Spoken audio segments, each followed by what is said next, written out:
Friends, बढ़ते हैं हमारी आज की कहानी की तरफ। दर्द से मोहब्बत तक का सफ़र भाग 30। साथ ही अगर कहानी पसंद आती है तो वीडियो को लाइक करें, शेयर करें और मेरे चैनल ढेर सारी कहानियाँ को सब्सक्राइब कर लें। तो आइए शुरू करते हैं। देव के सामने सारी सच्चाई आ चुकी थी, पर अब देव के सामने जो सबसे बड़ी चुनौती थी वो ये थी कि अब वो काव्या को किस तरह समझाएगा कि वो उसके साथ है और उसको किसी से डरने की जरूरत नहीं है। क्या काव्या लड़ पाएगी अपने इस डर से?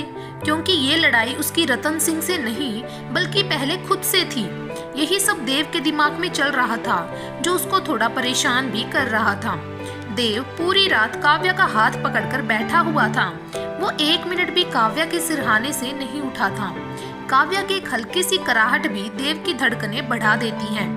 आज रात जैसे देव की आंखों में नींद ही नहीं थी। वो बस एकटक काव्या के चेहरे को निहार रहा था, जिस पर कभी कभी उसको दर्द की शिकने भी दिख रही थी। सुबह के 6 बज रहे थे। देव काव्या के सिरहाने के पास कुर्सी लगाए काव्या का हाथ पकड़कर बैठा था, पर नींद अभी भी उसकी आंखों में नहीं थी कि तभी एक हाथ देव के सामने कॉफी का कप बढ़ाता है। देव पीछे मुड़कर देखता है तो उसके सामने मोहित 2 कॉफी के कप लेकर खड़ा था, जो एक तो उसके अपने हाथ में था और दूसरा उसने देव की तरफ बढ़ाया हुआ था। देव हैरान सा मोहित को देख रहा था। देव को यूं हैरानी से अपनी तरफ देखता पाकर मोहित देव को कप पकड़ने के इशारे करता है, तो देव अपना कॉफी का कप पकड़ लेता है। फिर मोहित भी एक चेयर खींचकर देव के पास आकर बैठ जाता है। देव ने एक हाथ से काव्या का हाथ पकड़ा हुआ था और दूसरे हाथ में कॉफी कप। ये देखकर मोहित के चेहरे पर मुस्कुराहट आ जाती है, पर देव अभी भी मोहित को हैरानी से देख रहा था। फिर मोहित काव्या को देखते हुए कहता है, देव तुमको पता है, कल मैंने पहली बार काव्या को अपनी सांसों के लिए लड़ते देखा है। वरना पहले जब भी कभी काव्या को ये अटैक आया तो वो बिल्कुल अपने जीने की उम्मीद छोड़ देती थी, जैसे जीना ही नहीं चाहती हो। पर मैंने कल इसको खुद से अपनी सांसों के लिए लड़ते देखा, जैसे अभी ये और जीना चाहती है। और तुमको पता है, एक बार तो इसकी सांसें बिल्कुल टूट गई थी। पूजा तो रोने भी लगी थी, पर फिर पता नहीं कैसे अचानक इसकी सांसें फिर वापस आ गई। कल मैं इसका कारण नहीं समझ पाया था, पर आज मैं इसका कारण समझ गया हूँ। मोहित मुस्कुराते हुए देव के हाथ की तरफ इशारा करते हुए कहता है, जिससे उसने कसकर काव्या का हाथ पकड़ा हुआ था, क्योंकि तुम्हारा प्यार इसके साथ था। इन 7 सालों में ये भी बहुत तड़पी है देव, और जिसके मैं और पूजा साक्षी हैं। जितना बेबस मैंने काव्या को इन 7 सालों में देखा है ना, उतना बेबस मैंने इसे कभी नहीं देखा था। इतना कहते कहते मोहित की आंखें नम हो जाती हैं। देव की आंखों में भी आंसू थे। फिर मोहित अपने हाथ जोड़ते हुए कहता है, मेरे कल के बर्ताव के लिए मुझे माफ कर देना देव। कल मैं गुस्से में बहुत कुछ बोल गया, पर मैं जानता हूँ मेरी कली का ध्यान तुमसे ज्यादा अच्छे से कोई नहीं रख सकता। इसकी खुशियाँ अब तुम ही लौटा सकते हो देव। अब इसका साथ कभी मत छोड़ना प्लीज देव। देव अपनी कॉफी का कप पीछे टेबल पर रख देता है और अपने एक हाथ से मोहित का हाथ पकड़ते हुए कहता है, नहीं मोहित, तुमको माफी मांगने की कोई जरूरत नहीं है, बल्कि तुमने जो भी कहा सब सही कहा, और माफी तो मुझे तुमसे मांगनी चाहिए। तुम्हारे मुझको समझाने के बावजूद भी मैंने तुम्हारी बात नहीं मानी और अपनी काव्या को इतनी तकलीफ पहुंचा दी। देव अपनी नम आंखों से काव्या को देखते हुए कहता है। फिर मोहित जल्दी से अपने आंसू पोंछते हुए कहता है, देव मेरे साथ चलो, मुझे तुमको कुछ दिखाना है। पर क्या मोहित? देव हैरानी से मोहित को देखते हुए कहता है, और काव्या को इस हालत में छोड़कर मैं कहीं नहीं जा सकता। काव्या के लिए ही तुमको मेरे साथ चलने को कह रहा हूँ। क्या पता उससे काव्या को तकलीफ पहुँचाने वालों को सजा दिलाने का कोई रास्ता मिल जाए। क्या? हाँ देव, पर उसके लिए तुमको मेरे रूम में चलना होगा। पर मोहित, काव्या को इस तरह अकेले छोड़कर? तुम चिंता मत करो देव, वो ठीक है अब, और तुम्हारी तसल्ली के लिए मैं पूजा को बोल दूंगा, वो काव्या के पास आ जाएगी, ठीक है? देव काव्या के हाथ के नीचे से धीरे से अपना हाथ निकालता है और उसके माथे को चूम लेता है और काव्या के सिर पर हाथ फेरता है, और फिर मोहित के साथ उसके रूम में चला जाता है। मोहित पूजा को काव्या के पास भेज देता है। मोहित देव को बैठने के लिए बोलकर अपने कबर्ड से 2 फाइल्स लाता है और मुस्कुराते हुए देव के हाथों में देते हुए कहता है, पढ़ो इसको देव। देव उन फाइल्स को पढ़ने लगता है और उनको पढ़ते हुए देव के चेहरे पर भी मुस्कुराहट आ जाती है और वो खुश होते हुए कहता है, वाह मोहित, ये तो इसने अपने लिए चिता खुद ही तैयार कर ली। नकली पेपर्स मतलब सीधा फ्रॉड का केस। इन पेपर्स के बेसिस पर तो हम उसे आसानी से सजा दिलवा सकते हैं। एक तो नकली पेपर्स और ऊपर से काव्या के नकली साइन। वाह मोहित, यू आर टू गुड। बहुत सालों से इसके पीछे लगा हुआ हूँ। बहुत मुश्किल से ये मछली कांटे में फंसी है।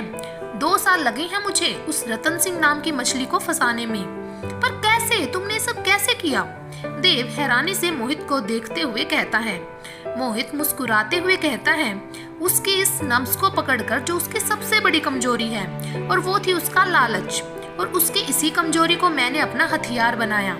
2 साल पहले अपने मुंबई के एक दोस्त के जरिए मैंने उसके पास ये खबर पहुंचाई कि कोई है जिसको एक बहुत बड़ा प्लॉट चाहिए अपने एनजीओ के लिए, जिसके लिए वो मुंह मांगी कीमत देने को तैयार है। और हमको पता चला है कि ऐसा ही एक प्लॉट उसके पास है, पर वो बहुत शातिर आदमी है। उसने उसकी बातों पर यकीन नहीं किया और सीधा मुझसे मिलना चाहा, पर मैं समझ गया था कि वो मुझको आजमाना चाह रहा है। फिर मैंने उसका खेल उसके साथ ही खेला। मैंने उसको मिलने के लिए हाँ तो कहा, पर 4 महीने बाद, जिससे उसको ये ना लगे कि मैं डील के लिए उतावला हो रहा हूँ। उसने मुझे कभी नहीं देखा था, तो उसके सामने जाने में मुझे कोई दिक्कत नहीं थी। 4 महीने बाद मैं उससे मिलने पहुंचा। वो जैसे ही मेरे सामने आया ना, मन तो किया कि उसे वहीं जान से मार दूं, पर मैं ऐसा कुछ नहीं कर सकता था, क्योंकि जिसने काव्या को इतनी तकलीफ पहुंचाई है, उसको इतनी आसान सजा बिल्कुल भी नहीं। हमारी मीटिंग 2 घंटे चली, पर उसने मुझसे कुछ नहीं पूछा। वो बस मुझे घूर रहा था। उसके बेटे ने ही मुझसे कुछ सवाल किए, पर वो बिल्कुल शांत था। उसके बेटे और मेरे बीच सब कुछ फाइनल हो गया था, पर फिर वो अचानक उठा और उस डील के लिए मना कर दिया। उसका ये फैसला सुनकर एक पल को मैं भी हैरान हो गया था, और मुझे ऐसा लग रहा था कि मेरा सारा प्लान बर्बाद हो गया। पर मैंने उसको कुछ भी जाहिर नहीं होने दिया और ओके बोलकर वहां से चुपचाप उठकर जाने लगा। मैं वहां से बाहर निकलने वाला ही था कि तभी रतन सिंह ने मुझे पीछे से आवाज लगाकर रुकने के लिए कहा, और ये कहकर कि अभी वो जमीन उसके पास नहीं है, पर बहुत जल्द उसकी होने वाली है, तब ही वो उस जमीन की कोई डील कर पाएगा। उसने मुझसे 3 महीने का समय मांगा उस जमीन को मुझे बेचने के लिए। ये सुनकर मैं इतना तो समझ गया था कि रतन सिंह मुझे आजमा रहा था, और मैंने उसको जितना चालाक समझा था, ये उससे भी ज्यादा चालाक है। मैंने कुछ नहीं कहा, बस वहां से चुपचाप निकल गया। फिर मेरी उससे कोई बात नहीं हुई। फिर 2 महीने बाद मुझे खुद से उस रतन सिंह का फोन आया, और मैं समझ गया कि मछली जाल में फंसने को खुद तैयार है। उसने मुझे फोन पर बताया कि वो जमीन उसकी भतीजी की है, जो उसको बेचना नहीं चाहती थी, इसीलिए उसने उस दिन उस डील के लिए मना कर दिया था। पर अब वो तैयार हो गई है, तो अब हम वो डील कर सकते हैं। मैं उसकी ये बात सुनकर हैरान था कि वो करने क्या वाला है, क्योंकि काव्या तो यहाँ थी। मैंने उसको उस वक्त कोई जवाब नहीं दिया, क्योंकि मैं जल्दबाजी करके अपना खेल खराब नहीं करना चाहता था। फिर मैंने उसके 2 महीने बाद रतन सिंह के साथ मीटिंग फिक्स करी, जिसमें उसने मुझे ये पेपर्स दिखाए, और मैं ये कहकर इनको अपने साथ ले आया कि मैं इनको अपने वकील को दिखाकर कल तक उसको वापस कर दूंगा। पहले तो वो मना कर देता है, पर फिर उसके बेटे के समझाने पर वो मान गया। फिर मैंने अगले दिन ऐसे ही डुप्लीकेट पेपर बनाकर रतन सिंह को दे दिए और इनको अपने पास रख लिया। अभी कुछ दिन पहले ही उसका मेरे पास फोन आया था, पर मैंने ये कहकर उसको टाल दिया कि मैं अभी इंडिया में नहीं हूँ। तो मोहित, जब तुम्हारे पास रतन सिंह के खिलाफ सारे सबूत थे, तो अभी तक तुमने उसको अरेस्ट क्यों नहीं करवाया? तुम तो आसानी से उसको सजा दिलवा सकते थे। देव हैरान होते हुए कहता है, नहीं देव, मैं उसको सजा नहीं दिलवा सकता, क्योंकि मेरे पास जो सबूत हैं वो तब तक बेकार हैं जब तक काव्या अपने डर से लड़ने की हिम्मत नहीं जुटा पाती।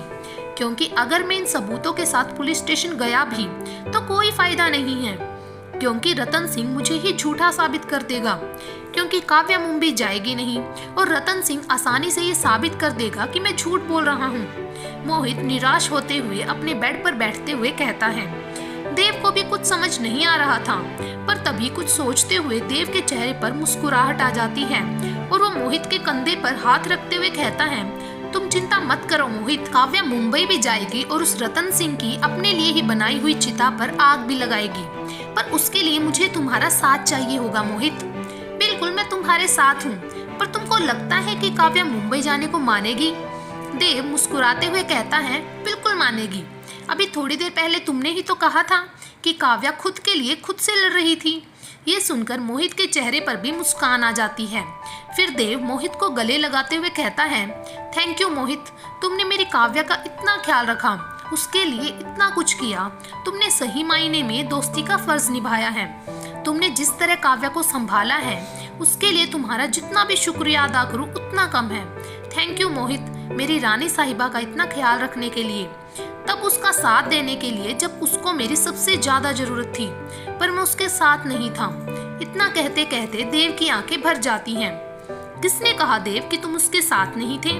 तुम तो हर पल उसके साथ थे, उसकी यादों में। अगर तुम्हारी यादें और तुम्हारे साथ बिताए पल उसके साथ नहीं होते तो शायद अभी तक वो जिंदा भी नहीं होती। तो ये बिल्कुल मत सोचना कि तुम उसके साथ नहीं थे। जैसे तुम अभी तक उसके लिए जी रहे थे, वैसे ही वो भी सिर्फ तुम्हारे लिए ही जी रही थी। तो ये मलाल अपने मन में बिल्कुल मत रखना कि तुम उसके साथ नहीं थे। अच्छा, अब ये सब छोड़ो, तुम थोड़ी देर आराम कर लो। तुम्हारी आंखें बता रही हैं कि तुम रात भर नहीं सोए हो। और काव्या की चिंता मत करो, उसके साथ हम सब हैं। तुम भी थोड़ी देर आराम कर लो। ठीक है, पर ये फाइल्स तुम अभी अपने पास रखो, क्योंकि मेरे रूम में राधिका और रिया आते रहते हैं और उनको कुछ पता चल गया तो ये बात काव्या तक पहुंचने में देर नहीं लगेगी। और अभी इन सब बातों से काव्या का दूर रहना ही अच्छा होगा। देव मोहित को वो फाइल्स वापस देते हुए कहता है। मोहित भी यही सही समझता है और फाइल्स वापस कबर्ड में रख लेता है। देव मोहित के रूम से जाने लगता है तो मोहित देव को पीछे से आवाज लगाते हुए कहता है, देव, मैं तुमको एक बात बताना तो भूल गया। मैं जब रतन सिंह के बेटे मोहन से मिला था और जब मैंने उस जमीन की मालकिन मतलब काव्या के बारे में उससे पूछा था तो उसने कुछ अजीब सा जवाब दिया था मुझे। अजीब सा मतलब? मैं कुछ समझा नहीं मोहित। समझा तो मैं भी नहीं था देव। जब मैंने उससे कहा कि तुम्हारी प्रॉपर्टी उस काव्या के नाम पर क्यों है, तो काव्या का नाम सुनते ही उसकी आंखें गुस्से से लाल हो गई थी और गुस्से में ही उसने कहा कि उस काव्या ने हमारी प्रॉपर्टी ही क्या, मेरी माँ और मेरी बहन भी मुझसे छीनी है। मैं उसकी इस बात का मतलब तो नहीं समझा था, पर उसकी आंखों में मैंने काव्या के लिए नफरत देखी थी। पर मैंने जितना उसको जाना वो मुझे उस रतन सिंह की तरह बुरा इंसान नहीं लगा। मगर उसने ऐसा क्यों कहा ये मुझे समझ नहीं आया। कहीं रतन सिंह उसका भी तो सिर्फ इस्तेमाल नहीं कर रहा है? तुम चिंता मत करो मोहित, उन सब बातों का पता मैं लगा लूंगा। अगर उस रतन सिंह का वो बेटा अच्छा है, उसने मेरी काव्या के साथ कुछ बुरा नहीं किया है तो वो बच जाएगा। लेकिन अगर काव्या को तकलीफ पहुंचाने में उसका थोड़ा सा भी हाथ हुआ तो उस चिता में वो भी जलेगा। देव गुस्से से अपने दांत पीसते हुए कहता है और वहां से चला जाता है। देव एक बार काव्या को देखकर अपने रूम में चला जाता है। वो नहाकर अपने बिस्तर पर आकर लेट जाता है, पर देव को नींद नहीं आ रही थी। उसकी आंखों के सामने तो बस काव्या का वो तड़पता हुआ चेहरा ही घूम रहा था, जो उसकी आंखों में आंसू ले आता है। देव जल्दी से उठता है और अपने फोन में कुछ टाइप करके एक नंबर पर सेंड कर देता है। इसी तरह सुबह से शाम हो जाती है। काव्या भी अब उठ गई थी और अब उसकी तबीयत भी कल से ठीक थी। पूजा काव्या को सूप पिला रही थी, पर काव्या के बगल में बैठा अभी काव्या का चेहरा बहुत ध्यान से देख रहा था। जब काव्या उस पर ध्यान नहीं देती तो वह बेड पर खड़ा होता है और मासूमियत से काव्या के पास जाकर कहता है, कल ये तुम मुझसे गुस्सा हो, पर मैंने तो टाइम पर खाना भी खा लिया था, अपना मिल्क भी पूरा फिनिश कर लिया था, अपना होमवर्क भी कर लिया था और मम्मा की सारी बातें भी मानी थी, तो तुम मुझसे क्यों गुस्सा हो कली? अभी अपना सिर झुकाए खड़ा था। काव्या अभी को अपनी गोदी में बैठाते हुए कहती है, आपको किसने कहा अभी कि मैं आपसे गुस्सा हूँ? अगर आप मुझसे गुस्सा नहीं हो तो आप मुझसे बात क्यों नहीं कर रहे हो? अभी आंखों में आंसू लाते हुए कहता है। काव्या अभी को गले लगा लेती है कि तभी पूजा अभी को समझाते हुए कहती है, अभी आपकी कली आपसे बिल्कुल भी गुस्सा नहीं है। आपकी कली की ना तबीयत ठीक नहीं है, बस इसीलिए वो आपसे बात नहीं कर रही है। अभी काव्या की गोद से खड़ा होता है और काव्या के चेहरे की तरफ देखता है तो काव्या की आंखों में आंसू थे। अभी अपनी छोटी छोटी हथेलियों से काव्या के आंसू पोंछकर काव्या के माथे पर हाथ रखते हुए कहता है, कली यहाँ दर्द हो रहा है आपको? और फिर काव्या के सिर को अपने छोटे छोटे हाथों से दबाने लगता है। काव्या की आंखों में आंसू थे। वो अभी के हाथों को चूम लेती है और अभी को गले लगाकर कहती है, थैंक यू बच्चा, अब आपकी कली की तबीयत बिल्कुल ठीक हो गई है, क्योंकि अभी जो उसकी कली के पास आ गया है और सॉरी बच्चा, आपको आपकी कली ने बहुत परेशान किया ना, सॉरी। इतना कहते कहते काव्या का गला भर जाता है कि तभी काव्या की नज़र सामने दरवाजे पर खड़ी राधिका और रिया पर पड़ती है। तो काव्या जल्दी से अपने आंसू पोंछते हुए कहती है, अरे राधिका, रिया, तुम वहाँ क्यों खड़ी हो, अंदर आओ। राधिका जल्दी से काव्या के पास आकर उसके गले लगकर फूट फूट कर रोने लगती है और रोते हुए ही कहती है, मुझे माफ़ कर दे काव्या, मेरी वजह से कल तुझको कितनी तकलीफ सहनी पड़ी, मुझे माफ़ कर दे। हाँ काव्या, प्लीज़ मुझे भी माफ़ कर दो, मेरा मकसद तुमको हर्ट करना बिल्कुल भी नहीं था, मैं तुमको तकलीफ नहीं पहुंचाना चाहती थी, जो भी हुआ सब अनजाने में हो गया, सॉरी काव्या। कहते हुए रिया की आंखों में भी आंसू थे। अभी बहुत ध्यान से कभी राधिका, कभी रिया तो कभी काव्या को देख रहा था, जो पूजा ने देख लिया था। तो पूजा अभी को अपने पास बुलाकर कहती है, बेटा आप थोड़ी देर बाहर जाकर अवनी के साथ खेलो। ओके ओके मम्मा, कहकर अभी दौड़ते हुए बाहर भाग जाता है। काव्या राधिका के आंसू पोंछती है और रिया को भी अपने पास बुलाती है और दोनों का हाथ अपने हाथ में लेते हुए कहती है, मैं तुम दोनों से बिल्कुल भी नाराज नहीं हूँ, तुमको सॉरी बोलने की जरूरत नहीं है, सच्ची मैं बिल्कुल भी तुम दोनों से नाराज नहीं हूँ। कभी कभी हालात ही ऐसे हो जाते हैं कि हम जो नहीं चाहते वो हमको करना पड़ता है, फिर चाहे उसमें हमारी मर्जी हो या ना हो, और बस एक दिन और फिर सब ठीक हो जाएगा, सबकी तकलीफें दूर हो जाएंगी। काव्या कान्हा जी की मूर्ति को देखते हुए कहती है, मतलब क्या होगा एक दिन बाद? राधिका काव्या का चेहरा पढ़ने की कोशिश करते हुए कहती है। तो काव्या एकदम से अपनी बात बदल देती है और हड़बड़ाते हुए कहती है, कुछ नहीं, मेरा मतलब है कि मैं एक दिन आराम करूंगी तो मेरी तबीयत ठीक हो जाएगी और तुम सबकी तकलीफें भी। अभी थोड़ी देर आराम करना चाहती हूँ। तो हाँ तू आराम कर, हम बाद में आ जाएंगी, तू आराम कर, राधिका काव्या के बेड से उठते हुए कहती है। पर पूजा काव्या की कही हुई बातों का मतलब अभी भी नहीं समझ पाई थी, पर वो काव्या से अभी कुछ भी पूछकर उसको परेशान नहीं करना चाहती थी, इसीलिए वो भी राधिका और रिया के साथ बाहर आ जाती है। सब रात का खाना खा चुके थे। काव्या भी खाना और अपनी दवा खाकर गहरी नींद में सो रही थी कि तभी देव काव्या के रूम में आकर उसके पास आकर बैठ जाता है और काव्या का हाथ अपने हाथ में लेते हुए कहता है, काव्या, मैंने मोहित को कह तो दिया कि मैं तुमको अपने साथ मुंबई चलने के लिए मना लूँगा, पर क्या इसमें तुम मेरी मदद करोगी? तुम चलोगी ना मेरे साथ मुंबई? क्योंकि अब किसी से तुम्हारी सारी तकलीफ़ों का हिसाब लेने का समय आ गया है, जिसमें मुझे तुम्हारे साथ की ज़रूरत है। तुम दोगी ना मेरा साथ? इतना कहते कहते देव की आंखों में आंसू थे। फिर देव बहुत देर तक ऐसे ही काव्या का हाथ पकड़े बैठा रहा। फिर देव काव्या के माथे को चूमते हुए वहां से चला जाता है। अगली सुबह सब बाहर बैठे धूप का आनंद ले रहे थे, क्योंकि कल रात को काफी बारिश हुई थी तो मौसम सर्द हो गया था। मोहित और पूजा को छोड़कर सब बाहर ही बैठे थे। राधिका, रिया और देव तीनों बरामदे के पास ही बैठे थे, पर काव्या उन सबसे थोड़ा दूर अभी और अवनी के पास बैठकर उनको खेलते हुए देख रही थी। पर देव की नजरें काव्या पर ही थी कि तभी मोहित गुस्से से काव्या की ओर जा रहा था और उसके साथ पूजा भी थी। मोहित को इतने गुस्से में काव्या के पास जाता देख तीनों हैरान थे। काव्या के पास पहुंचते ही मोहित काव्या से कुछ कहता है, पर काव्या उसके किसी भी सवाल का कोई जवाब नहीं दे रही थी और पूजा मोहित को काव्या से आराम से बात करने को कह रही थी।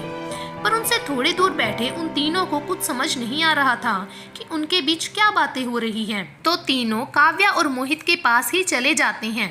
सबको अपने पास आता देख मोहित चुप हो जाता है और मोहित गुस्से से अपना मुंह घुमा लेता है। पर देव की नज़र काव्या पर थी, जो नजरें नीचे किए हुए खड़ी थी। क्या हुआ मोहित, तू काव्या पर गुस्सा क्यों कर रहा है? राधिका मोहित से कहती है। मोहित गुस्से से काव्या को देखता है पर कुछ कहता नहीं। मैं तुझसे कुछ पूछ रही हूँ मोहित। तू छोड़, पूजा बता क्या बात है और ये काव्या पर क्यों चिल्ला रहा है? पूजा भी कुछ नहीं कहती तो राधिका को भी गुस्सा आ जाता है और वो जोर से बोलती है, क्या हुआ, तुम दोनों ने अपने मुंह में दही जमा लिया है क्या, जो कुछ बोल ही नहीं रहे हो? हमसे क्या पूछ रही है? अपनी काव्या से पूछना इसने क्या किया है, और पूछ इससे चाहती क्या है? मोहित गुस्से से कहता है। काव्या, पर क्या किया काव्या ने, और ऐसा भी क्या कर दिया इसने कि तू इस पर इतना गुस्सा हो रहा है? अच्छा काव्या, तू ही बता दे क्या हो गया ऐसा जो ये तुझ पर इतना गुस्सा कर रहा है? बोल काव्या। राधिका काव्या के पास जाकर कहती है, पर काव्या वैसे ही सिर झुकाए खड़ी थी। पूजा बता क्या है, और अब ये मत कहना कि तुमको कुछ नहीं पता। मैं अब सिर्फ सच जानना चाहती हूँ, राधिका गुस्से से कहती है। ओके, तुम पहले शांत हो जाओ राधिका, मैं तुमको सब बताती हूँ। बात ये है कि कुछ दिनों पहले काव्या को एक कॉल आया था एक कैंप के लिए, पर मोहित ने उनको मना कर दिया था। पर अभी पता चला है कि काव्या ने उस कैंप के लिए हाँ कर दी है, इसीलिए मोहित काव्या पर गुस्सा हो रहे हैं। पूजा मोहित को देखते हुए कहती है, जो अभी भी मुंह फेर कर खड़ा था, तो इसमें गुस्सा करने वाली क्या बात है, ये तो अच्छी बात है, और कैंप ही तो है, तो काव्या को जाना भी चाहिए। अच्छा, तो इसको मरने के लिए भेज दूं वहाँ? तुझे पता है जहाँ वो कैंप है वो यहाँ से 50 किलोमीटर दूर है, और वो भी यहाँ से ज्यादा हिल एरिया में। कल ही इसको अटैक आया था, और तू तो जानती है कि ज्यादा ऊंचाई पर ऑक्सीजन लेवल वैसे ही कम हो जाता है, और जहाँ कैंप है वहाँ तक रोड भी नहीं जाती। कब लैंडस्लाइड हो जाए कुछ नहीं पता। तो बता कैसे भेज दूं इसको अकेले वहाँ, वो भी पूरे 1 महीने के लिए? बोल कैसे भेज दूं? राधिका, जब मैं जानता हूँ कि वहाँ इसको कितना खतरा है। राधिका मोहित की सारी बातें सुनकर काव्या के पास जाती है, जो अभी भी सिर झुकाए खड़ी थी। राधिका काव्या के कंधे पकड़ते हुए कहती है, तो ऐसे एक दिन बाद सब कुछ ठीक होने वाला था ना काव्या? तू कल इसी बारे में बात कर रही थी ना? बोल ना, अब चुप क्यों है? राधिका चिल्लाते हुए कहती है। काव्या और राधिका दोनों की आंखों में आंसू थे। 1 मिनट, तुमने क्या कहा राधिका? एक दिन में क्या होने वाला है? मोहित हैरान सा राधिका को देखते हुए कहता है। हाँ मोहित, जब हम कल इसके रूम में गए थे ना, तो इसने हमको यही कहा था कि एक दिन बाद सबकी तकलीफें खत्म हो जाएंगी, सब ठीक हो जाएगा। तब पूजा और रिया भी वहीं थी। कल मैं इसका मतलब समझ नहीं पाई थी, पर अब सब समझ आ गया कि कहना क्या चाहती थी। राधिका कांपती आवाज में मोहित से कहती है। ये सुनकर सब हैरान थे कि तभी मोहित काव्या के पास आकर कहता है, काव्या, राधिका सही कह रही है, ये सब तूने जानकर किया ना? क्यों कर रही है तू ऐसा? कब तक क्यों खुद से भागती रहेगी? क्यों सच का सामना नहीं करना चाहती तू? क्यों? बस मोहित, बस। एक इतनी छोटी सी चीज को तुम इतना कॉम्प्लिकेटेड क्यों बना रहे हो? और मैं किसी से भाग नहीं रही हूँ, और मैं कोई छोटी बच्ची नहीं हूँ जो कहीं खो जाऊंगी। और तुमको क्या डर है कि मुझे कुछ हो जाएगा, मैं मर जाऊंगी? बस यही डर है ना? तो मर जाने दे मुझे। कम से कम लोगों की मदद करते करते तो मरूंगी, किसी की तकलीफ कम करके ही मरूंगी। और अच्छा है, तेरा एक बोझ भी कम हो जाएगा। और तू चिंता मत कर, अगर मुझे कुछ भी हो गया तो तेरी काव्या को तेरे पास छोड़ जाएंगे, वो वहीं पहाड़ से नीचे नहीं फेंक देंगे, ले आएंगे यहीं तेरे पास, यहीं इसी चौखट से ही मेरी विदाई। बस चुप, एकदम चुप। अब अगर एक और शब्द अपने मुंह से निकाला ना, तो मुझसे बुरा कोई नहीं होगा। देव काव्या के कंधे पकड़कर गुस्से से कांपते हुए कहता है। देव की आंखें गुस्से से बिल्कुल लाल थी, और उसकी आंखों से लगातार आंसू गिर रहे थे। देव का ये रूप देखकर एक बार तो काव्या भी डर गई थी। देव काव्या के कंधे पकड़कर चिल्लाते हुए कहता है, कब से तुम्हारी ये बकवास सुन रहा हूँ? तुमको किसी की तकलीफ से कभी कोई मतलब होता है? समझ पा रही हो कि तुम अभी क्या बोल रही थी, और इससे सबको कितनी तकलीफ हुई होगी? समझ पा रही हो तुम, या सिर्फ जो मुंह में आया वो बोल दिया? मोहित मना कर रहा है ना कि तुमको वहाँ नहीं जाना चाहिए, तो क्यों नहीं मान रही हो तुम उसकी बात? कहीं नहीं जाओगी तुम, मैंने कह दिया ना, कहीं नहीं जाओगी तुम। देव इतना जोर से बोलता है कि चारों तरफ उसकी ही आवाज गूंज रही थी। काव्या की आंखों में आंसू थे। वो कुछ देर ऐसे ही खड़ी देव को देखती रहती है, पर फिर देव के हाथ अपने कंधे से हटाकर धीरे से कहती है, मैं जाऊंगी, और वहां से चली जाती है। काव्या को इस तरह देखकर सब हैरान थे, क्योंकि काव्या ने पहला ऐसा कभी नहीं किया था। वो तो जैसे बिल्कुल पत्थर बन गई थी, किसी की बात का उस पर जैसे कोई असर ही नहीं हो रहा था। देव अपनी नम आंखों से काव्या को जाते हुए देख रहा था कि तभी मोहित पीछे से देव के कंधे पर हाथ रखते हुए कहता है, वो बहुत जिद्दी है देव, वो नहीं मानेगी। अगर वो जिद्दी है तो मैं उससे भी ज्यादा जिद्दी हूँ। मैं भी देखता हूँ ये कल कैसे जाती है। तुम चिंता मत करो मोहित, काव्या कहीं नहीं जाएगी, ये मेरा प्रॉमिस है तुमसे। देव अपने आंसू पोंछकर सामने जाती हुई काव्या को देखते हुए कहता है कि तभी अभी जो ये सब देखकर डर गया था, मोहित का हाथ पकड़कर मासूमियत से कहता है, पापा अब कल यहाँ से चली जाएगी? मोहित की आंखों में आंसू थे, वो कुछ नहीं कहता, पर देव अपने घुटनों के बल नीचे बैठकर अभी को अपने पास बुलाकर कहता है, नहीं बेटा, आपकी कली कहीं नहीं जाएगी, वो आपके साथ ही रहेगी। सच्ची अंकल? अभी खुश होते हुए कहता है, बिल्कुल, पर उसके लिए आपको मेरी हेल्प करनी होगी। आप करोगे ना मेरी हेल्प? हेल्प? हाँ करूँगा अंकल। अभी खुश होकर कहता है। तो देव अभी को गले लगा लेता है। अब अभी मेरे साथ है तो अभी की कली कहीं नहीं जाएगी। ये सुनकर अभी के साथ साथ सभी के चेहरे खिल जाते हैं। इसी तरह शाम हो जाती है। सुबह से काव्या ने किसी से कोई बात नहीं की थी। वो खाना खाने भी सिर्फ इसीलिए आती है क्योंकि अभी उसको जिद करके वहाँ ले आया था। काव्या अभी को खाना खिलाती है और खुद भी जल्दी जल्दी खाना खाकर अभी के साथ ही अपने कमरे में चली जाती है। आज ना तो काव्या ने किसी से कोई बात की थी और ना ही किसी ने काव्या से कोई बात की थी। रात बीत जाती है। अगली सुबह काव्या कैंप जाने के लिए अपना सामान पैक कर रही थी, पर आज सुबह से काव्या से मिलने कोई नहीं आया था।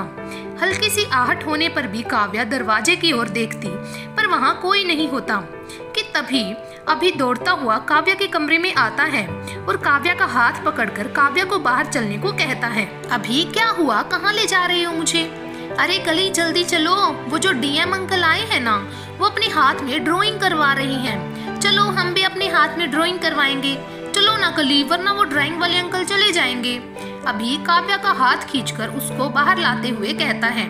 अरे अभी आराम से, और कैसे ड्राइंग? अरे जल्दी चलो कली, वो देखो वो रहे हमारे डीएम अंकल और वो ड्राइंग वाले अंकल। अभी खुश होते हुए सामने की तरफ इशारा करते हुए कहता है, जहाँ देव एक आदमी के साथ जिसके हाथ में कोई मशीन थी, देव का हाथ अपने हाथ में लिए बैठा था, जिसे देव कुछ समझा रहा था। जिसको देखते ही काव्या चौंक जाती है। वो जल्दी से उन दोनों के पास जाकर कहती है, आप कौन हैं और आप यहाँ क्या कर रहे हैं? किसने बुलाया आपको यहाँ? जाइए आप यहाँ से, और सबसे पहले आप अपनी ये मशीन बंद कीजिए। देव और वो आदमी हैरानी से काव्या को देख रहे थे, जिसके चेहरे पर डर साफ दिख रहा था। जब वो आदमी अपनी मशीन बंद नहीं करता तो काव्या जोर से बोलती है, मैंने कहा बंद करो इसे। उस मशीन की आवाज और उसकी आगे घूमती हुई सुई देखकर काव्या का दिल जोरों से धड़क रहा था। क्यों बंद करें? और मैंने बुलाया इसको यहाँ। और दोस्त आप इनकी बात मत सुनो, इनकी तो आदत ही है दूसरों के काम में टांग अड़ाने की। आप सबसे पहले यहाँ मेरे हाथ पर एक अच्छे से हार्ट की शेप में के और डी लिखिएगा। और फिर देव अपनी शर्ट के ऊपर के 2 बटन खोलकर अपने दिल के पास हाथ लगाकर कहता है, और यहाँ पर लिखना रानी साहिबा। देव मुस्कुराते हुए काव्या को देखते हुए कहता है, जो उसको ही घूर रही थी। देव अपनी स्लीव्स ऊपर करके अपना हाथ आगे करता है और वो आदमी अपनी मशीन को देव के हाथ के बिल्कुल करीब ले आता है।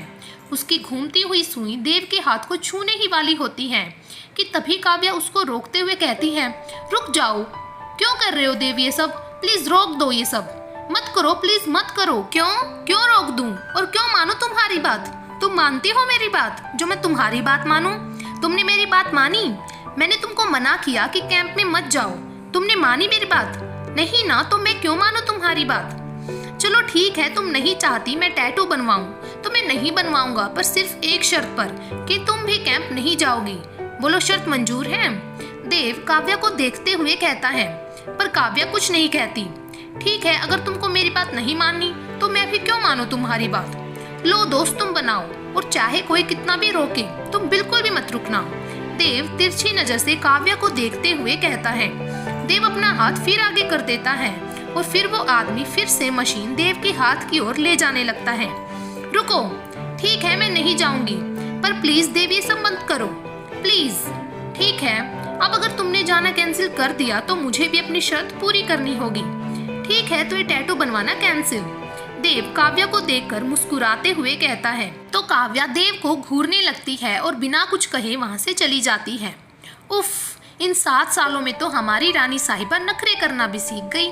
कि तभी वो आदमी देव के पास आकर अपना चेहरा पोंछते हुए कहता है, यार आज तो भाभी ने पसीने ही छुटा दिए। अगर वो नहीं मानती तो आज तेरा ये दोस्त लोक से परलोक सिधार जाता। राहुल हंसते हुए कहता है, कैसी बात कर रहा है यार, तू इतने शॉर्ट नोटिस पर यहाँ आ गया। अगर तू ना आता तो तेरी भाभी को मनाना बहुत मुश्किल हो जाता, पर तूने एक्टिंग बहुत अच्छी की। देव हंसते हुए कहता है, पर तुझे इतना यकीन कैसे था कि भाभी तुझको टैटू बनवाने नहीं देगी? वो मैं बताता हूँ, पीछे से मुस्कुराते हुए आता मोहित कहता है, क्योंकि जिस तरह काव्या को ये तकलीफ में नहीं देख सकता, वैसे ही काव्या भी इसको तकलीफ में नहीं देख सकती। थैंक यू देव, आज तुमने काव्या को जाने से रोक लिया, वरना पता नहीं क्या हो जाता। अरे ऐसे कैसे चली जाती, और अब तो मैं अपनी रानी साहिबा को 1 मिनट भी अपनी नजरों से दूर नहीं होने दूंगा। बिल्कुल, और भाभी को अपने से दूर होने भी मत देना।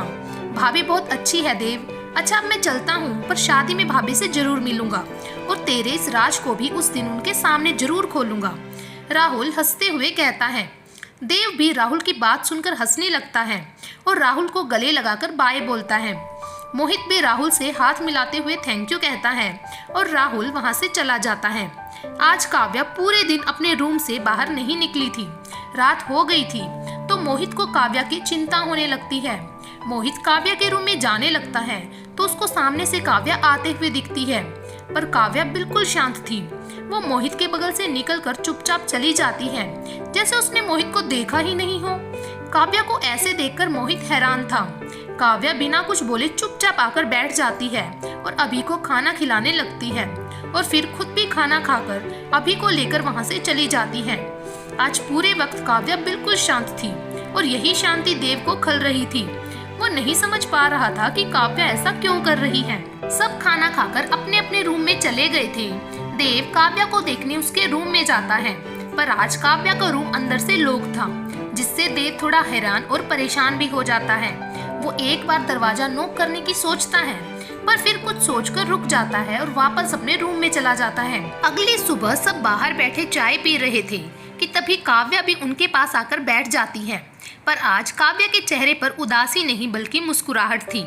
सब काव्या को हैरानी से देख रहे थे कि तभी काव्या हंसते हुए पूजा से कहती है, क्या हुआ पूजा, मुझे इतनी हैरानी से क्यों देख रही हो? मैं काव्या ही हूँ, उसका भूत नहीं। और मुझे चाय नहीं पिलाओगी क्या? पूजा तो जैसे सपने से बाहर आते हुए कहती है, अरे नहीं नहीं काव्या, बिल्कुल तुमको भी चाय पिलाऊंगी। पूजा काव्या को चाय का कप देते हुए कहती है और काव्या भी हंसते हुए चाय का कप लेकर चाय पीने लगती है। सब बहुत ध्यान से काव्या को ही देख रहे थे। सबको यूं अपनी तरफ देखता पाकर काव्या हंसते हुए कहती है, आप सब मुझे ऐसे क्यों देख रहे हो? मैं बिल्कुल ठीक हूँ अब। फिर काव्या सबके बीच खड़ी होकर एक गहरी सांस लेती है, जैसे कुछ बताने के लिए हिम्मत जुटा रही हो। फिर वो मुस्कुराते हुए कहती है, आप सबको कुछ बताना था। कैसे शुरू करूँ, कुछ समझ नहीं आ रहा है, पर सबको बताना जरूरी है। बात ये है कि मैं सलोनी के पास अमेरिका जा रही हूँ। आज की कहानी यहीं पर समाप्त करते हैं। कल के भाग में देखेंगे कि क्या काव्या सच में अमेरिका चली जाएगी, तो फिर देव का क्या? और देव तो उसको मुंबई जाने के लिए मना रहा था। बाकी सारी बातें जानेंगे कल भाग नंबर 31 में। तब तक के लिए हमसे जुड़े रहें और ऐसे ही प्यार बनाए रखें। धन्यवाद।